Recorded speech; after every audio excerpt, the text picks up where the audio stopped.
All right, folks, welcome back. And of course, special thanks to Bleacher Report for having me. I'm Jake Ellenbogen. If you did not know that, you can check me out on all social media at JK Bogan, including this app, to follow all my content. I am a YouTuber as well as just flat out content creator, and I've been covering the Rams for quite a bit. So let's dive into today's topic, which is underrated players, and not just any player, but rookies. So I'm going to name three. I'm going to break them down as to why they're underrated coming into this year for the Rams. And we'll go over their draft class first and foremost and kind of go from there. So as you can see, I have, NFL.com pulled up here to kind of, give you a visualization of this draft class, which I absolutely love. I gave it an A. Last year was an A+. This year was an A. I thought, the Jared Verse pick was fantastic. Braden Fisk, love that pick. Blake Corum, I'm really starting to like. Cameron Kinchins, Brennan Jackson, Tyler Davis, Joshua Carty, Jordan Whittington, Bo Limmer, and KT Leviston. So let's talk about the three underrated. Now, understand the criteria here for underrated. Underrated are guys that are simply not rated high enough, in my opinion. Okay, we may differ on who that is, entirely, but the reality of the situation is that there are going to be players here that I think are underrated that you might not think are underrated. Can tell you full disclosure, underrated is not Jared Verse. He's the first round pick in the Rams history since 2016 with Jared Goff. Underrated is not Braden Fisk. The Rams traded up 12 spots and gave up a lot to get him. Underrated is not Blake Corum, who was one of the best running backs in college football and won a national title with Michigan. You could make the argument underrated is Cameron Kinchins. However, I don't know if I would say that. Played at Miami U, got a lot of buzz. Initial draft type was about a first-round pick early on, and a lot of fans seem to like that pick. So now that we've specified what underrated means in this context, let's dive right into the first underrated player, which is Brennan Jackson, okay? Edge defender from Washington State. This is definitely somebody that I think is underrated. He's being slept on. This is somebody that could start if need be. I think he is going to be a much better pro than he was a college athlete. And he was a very good college player.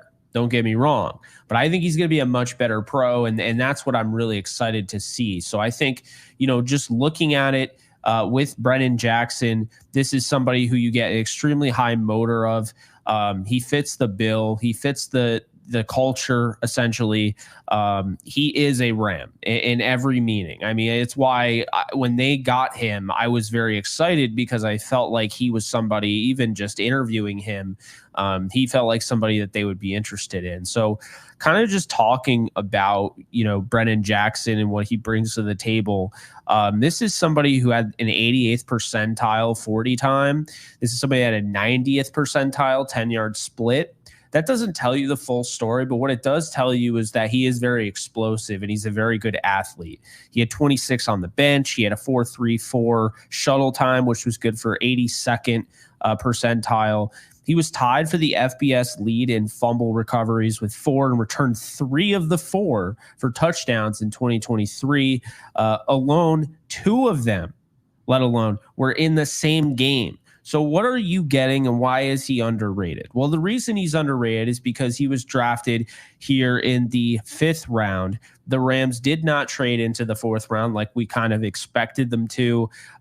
They did not trade back. They stayed at all of their picks, except for the Braden Fisk pick. They traded up. But Brennan Jackson, finding a guy with that much talent in the 5th round, that's a heck of a pick. And this is somebody that I think can be – he's very coachable. He can be developed. He has the right mindset. He has the right head on his shoulders. The work ethic is otherworldly.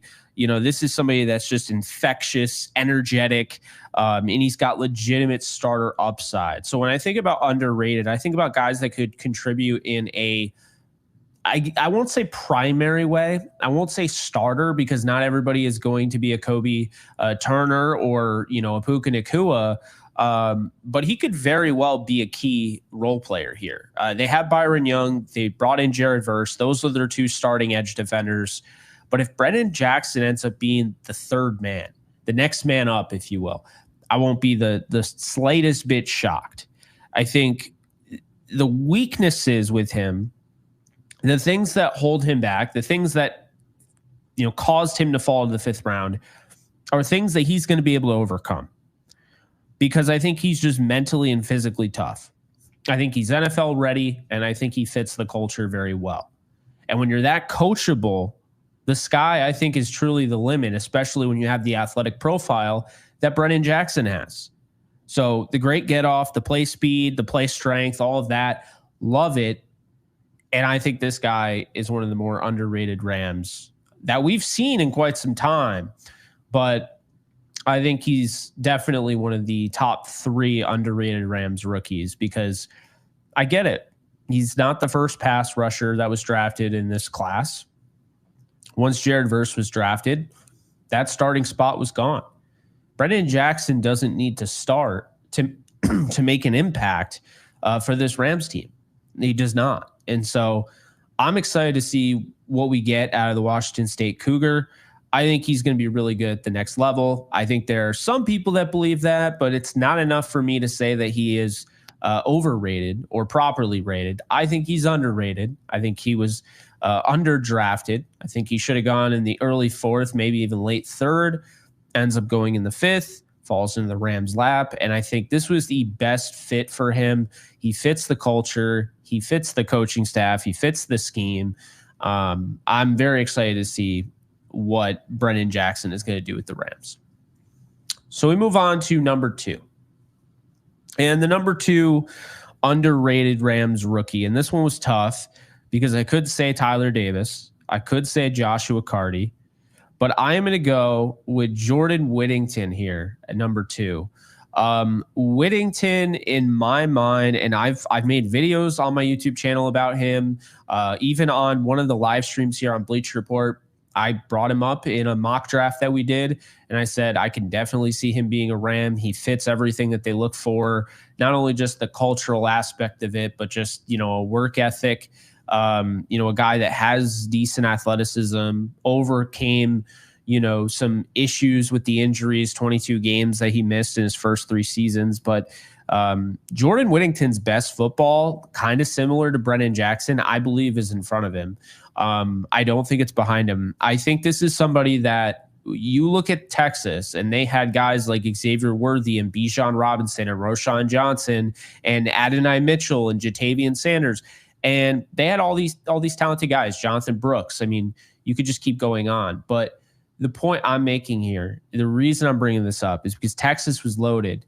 And so Jordan Whittington, while he was, I believe, a 5-star recruit coming out of high school, he wasn't able to really gain that number 1 or number 2 spot because there was a lot of talent and he kept struggling to stay healthy. When he got healthy, though, Adonai Mitchell and Xavier Worthy, 2 of the best wide receivers in the country. One guy went in the 1st, one guy went in the 2nd. They're starting ahead of him. So Whittington is your 3rd option. And honestly, he's your 4th option because you have Jatavian Sanders at tight end.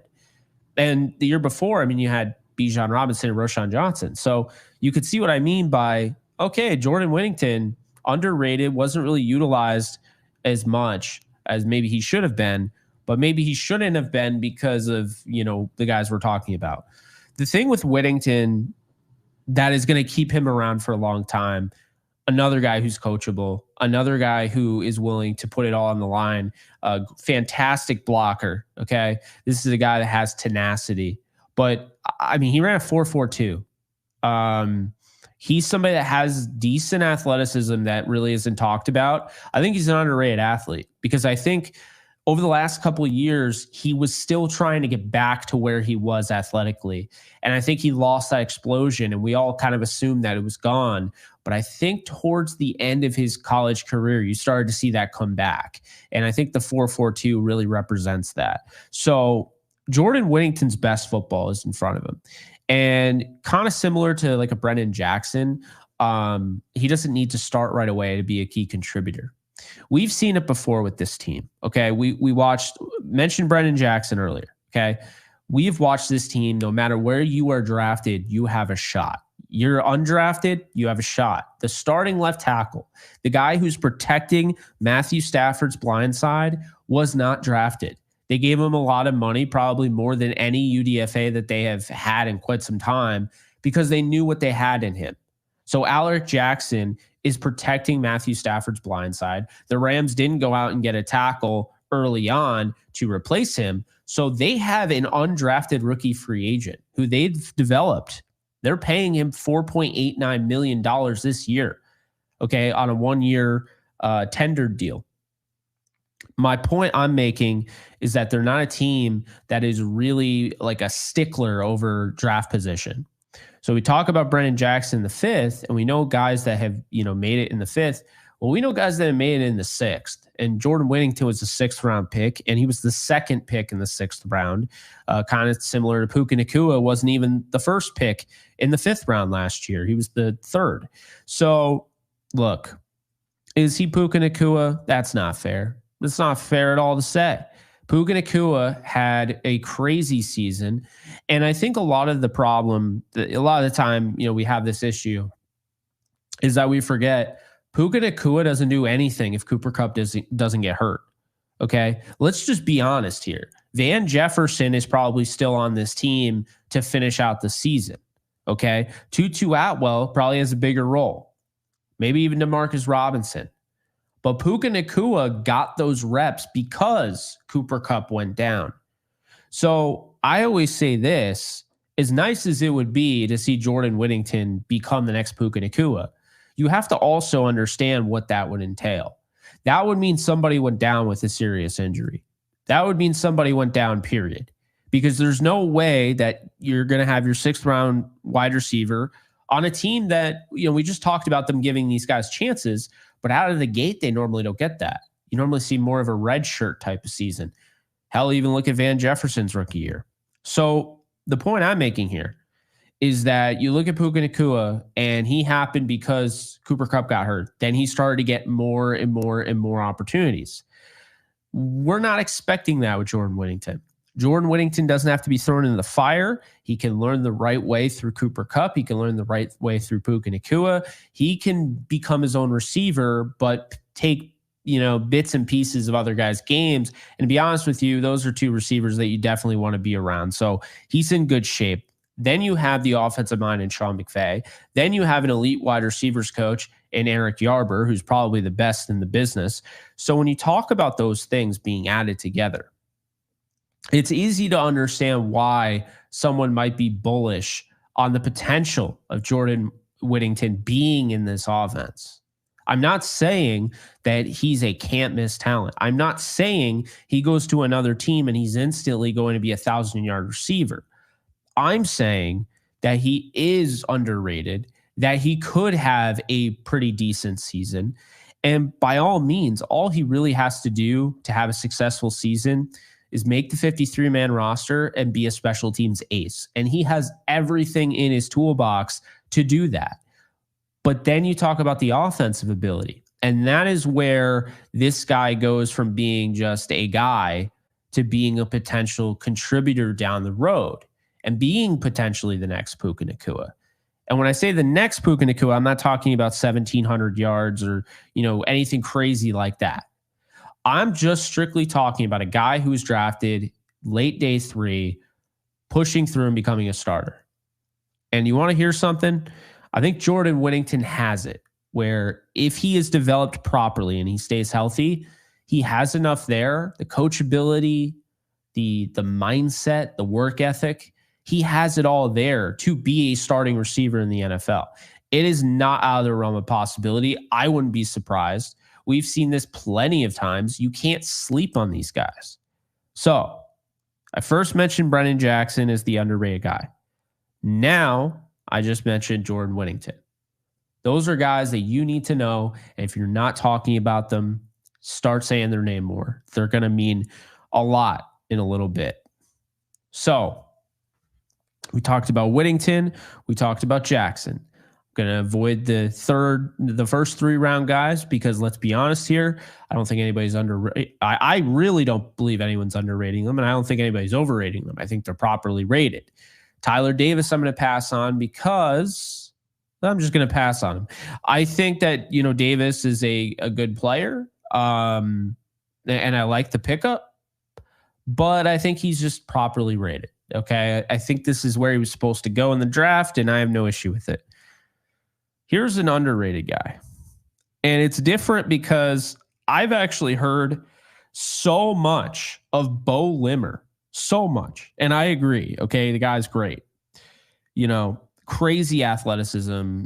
I mean, I've heard so much of Bo Limmer. I can't even say he's underrated anymore. But you know who I can? It's KT Leviston. Okay.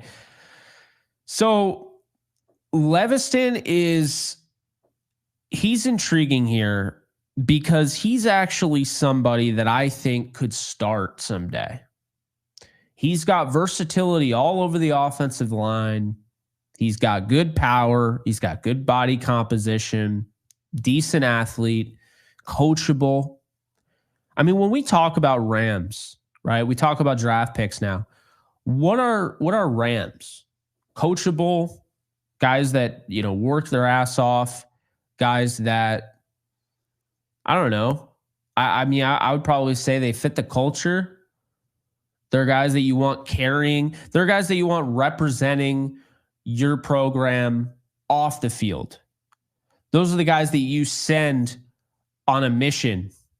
Okay, go help with the food pantry because they're going to represent your brand the right way. That's what a Ram has meant the last few years in the draft. The Rams have done a really nice job of finding good people and good players. I think KT Leviston is somebody that we might not see right off the gate. We might not see immediately. But I think he's underrated because here's somebody that I think has starting upside. He's going to be in an offensive line room with the likes of Rob Havenstein and, Avila and Dotson and Jackson and, Noteboom even. And then you have the offensive line coach, in Ryan Wendell. And then we don't know how it's going to be with Mike Munchak. He could come back, maybe, who knows. The point being, he's got a lot of guys around him that can pick him up off the canvas. But I don't think he needs that because I think he's already, if he had to start right away, he could do that. He put on some good tape. Okay. Leviston is somebody that is going to be around the league for a long time. And you have to understand something. Underrated doesn't necessarily mean I think he's going to be a star or that I even think he's going to start. Underrated means, simply put, he's not being talked about enough. And the reason I picked Leviston and I did not pick Bo Limmer is because I feel like everybody is talking about Bo Limmer. I wanted to pick Bo Limmer. I wanted to talk about him, but everyone is talking about him. He's probably the most talked about guy in this entire draft class by other teams because the 49ers fans wanted him. There are so many fans that have mentioned him, that wanted him, that cannot believe he fell to pick 217. So explain to me how that is underrated. That many people are talking about him. A 6th-round pick on the Rams who's not even going to play. At least, hopefully not, because that would mean somebody got hurt. That's where KT Leviston stands in here. Because I really liked Bo Limmer, but I think his athleticism is pushing him way above some of these other guys. And, that's fine. And like I said, I like the guy. But the Rams also drafted another trench guy, and that was Leviston from Kansas State. And I have a good feeling about this whole draft class, and I think Leviston could someday start at guard. Now, let's be honest here, okay? You got 4 seasons under contract for Leviston, and you have 2 guards that are under contract for the next 3 years. You have Havenstein, who his contract is expiring soon. Does Leviston move maybe to right tackle? I don't know. He feels like a guard, but who knows? And so really, at some point, if he gets an opportunity to start, I think he has the chops to do it. So I like Leviston, and I like the play strength. I like a lot of what you see about him. And this is who I'm talking about. This is KT Leviston. They got him at the end of the draft. My grade was I had him being drafted. I had him going mid day 3. And as you can see here, 6'4", 326 pounds. Look, he's not the best athlete. He's not. They say average bat for special teamer. But I like him. They had him at round 5. And the Rams got him at the end of the 7th. See what I'm saying? So it's interesting here because I looked at him like he was probably a 5th round pick. NFL.com has him at that. And this is somebody that played tackle. So we'd be looking at this in a sense like, okay, he's a guard, and that might be true, but what is the heir to Rob Havenstein? What if in this draft you got a guy who could replace Ben Skoranek or Tyler Johnson or whoever and be your 3rd receiver, 4th receiver in Jordan Whittington? And then at the same time, you got Brennan Jackson who could take over down the road for Byron Young potentially, or being that 3rd option situational rusher. And then you got Leviston who could start at right tackle post Rob Havenstein. See, I don't think that's really talked about enough, that there is a possibility that he could be the Rams' right tackle in the future. And I understand he played at left tackle, but I really do believe that this guy could end up being that. And I think the Rams, who, they've gone out of their way, they went out and got Logan Bruss, and they thought he was going to be the guard of the future. Well, the Rams don't sit there and just twiddle their thumbs.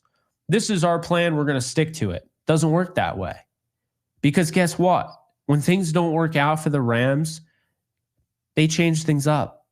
Jared Goff, they paid him to be the franchise quarterback. They did. And guess what? They realized this isn't working out. So they pulled the plug and they traded for Matthew Stafford and ended up winning a Super Bowl because of it. Todd Gurley, they gave him a big contract extension, one of the biggest in running back history.